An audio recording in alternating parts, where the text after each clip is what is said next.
Hello everyone, Patrisius Juwandono di sini. Mari kita belajar bagaimana menerjemahkan satu cerita pendek.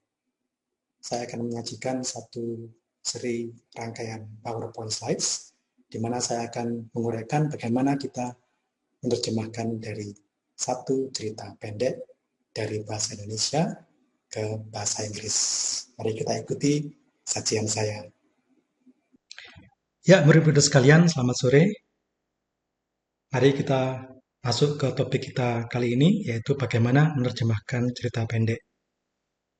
Ya, materi ini dibuat dan disajikan oleh saya dan Pak Daniel Ginting, kami dari Universitas Majung. Oke. Nah, pada pelajaran yang sebelumnya, kita sudah belajar bagaimana menerjemahkan kalimat dengan subjek dan predikat, subjek dan verb. Ya. Kemudian bagaimana menerjemahkan kalimat dengan tenses yang tepat. Jadi dalam cerita itu biasanya digunakan past tense. Tense untuk masa lampau. Ya, karena cerita itu kebanyakan telah terjadi di masa lampau. Jadi kita terjemahkan dengan past tense. Oke. Nah, tujuan dari materi ini adalah kalian akan mampu menerjemahkan cerita pendek bahasa Indonesia ke bahasa Inggris. Nah, langkah pertama adalah kalian harus memahami dulu cerita aslinya.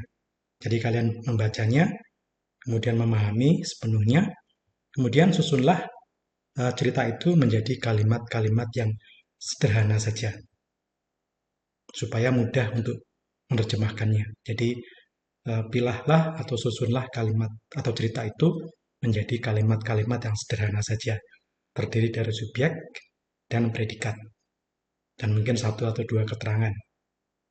Ya.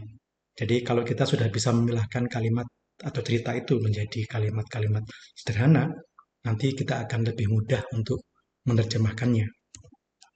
Nah, kita lihat ada satu cerita di sini. Saya punya satu cerita. Ini adalah legenda terjadinya Coban Rondo. Kalian tahu ya, air terjun Coban Rondo. Ini adalah kisah terjadinya Coban Rondo. Nah, kalian lihat dulu. Kalau perlu kalian pause dulu videonya supaya kalian bisa memahami cerita ini.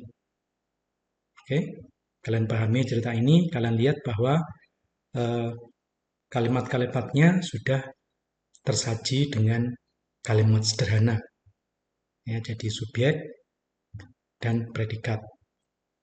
Misalnya Dewi Anjarwati dari Gunung Kawi, subjeknya, lalu predikatnya bertemu dengan Raden Baron Kusumo dari Gunung Pancasmoro. Sederhana kan? Mereka itu subjeknya, jatuh cinta setelah predikatnya, lalu menikah. Itu bagian juga dari predikatnya. Ya, jadi usahakan kalau kalian punya cerita, itu susunlah menjadi kalimat-kalimat sederhana seperti ini. Oke, sudah selesai ya? Kalian sudah bisa memahami dan kemudian menulisnya dalam kalimat-kalimat bahasa Indonesia yang sederhana. Nah, kemudian masih ada akhirnya ya, masih ada endingnya ya. Oke. Nah, sekarang langkah kedua adalah cari dan temukan di kamus arti dari kata-kata atau frasa-frasa yang baru di dalam cerita tadi. Jadi kalau kalian punya satu cerita, temukanlah kata-kata yang baru, atau mungkin frasa atau kelompok kata yang baru yang belum pernah kalian ketahui, lalu temukan artinya di kamus. Kamus bisa online ya, bahkan tanya Google bisa langsung dijawab. Oke, jadi sangat mudah untuk mendapatkan arti dari kata-kata itu. Nah, saya ulang kembali teks yang tadi, cerita yang tadi. Sekarang saya sudah menentukan kata-kata yang baru. Jadi kata-kata seperti bertemu itu adalah met, menikah got married, di tengah jalan on the way, merebut take away, kemudian air terjun waterfall, berkelahi fought, dalam past tense itu adalah fought, ya. Kemudian tewas died, lalu menjadi janda became a widow. Widow itu artinya janda. Oke. Nah, jadi kita sudah mendapatkan arti dari kata-kata atau kelompok kata yang masih baru. Bagaimana caranya? Ya, silakan mengecek kamus online, ya. Kemudian menentukan arti dari kata-kata itu di dalam bahasa Inggrisnya. Oke. Langkah ketiga, nah kemudian sekarang kalian bisa mulai menerjemahkannya ke bahasa Inggris. Jadi kalau kita terjemahkan menjadi seperti ini. Ya, saya baca ya. Dewi Anjarwati from Mount Kawi met Raden Baronkusumo from Mount Anjasmoro. They fell in love then got married. They went to Mount Anjasmoro to meet Dewi Anjarwati's parents. On the way they met Joko Lelono. Joko Lelono wanted to take away Dewi Anjarwati. Baronkusumo told Dewi Anjarwati to wait at the waterfall.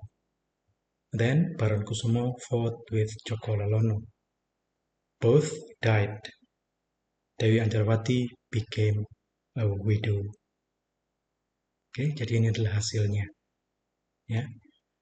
Jadi kalau kita ringkas kembali ketiga langkah tadi adalah pertama, pahami dulu ceritanya. Kedua, susun menjadi kalimat-kalimat sederhana, subjek dan predikat. Kemudian temukan kata-kata yang baru dengan bantuan kamus online. Lalu bisa diterjemahkan. Jadi ada 4 langkah utama dalam menerjemahkan sebuah cerita pendek.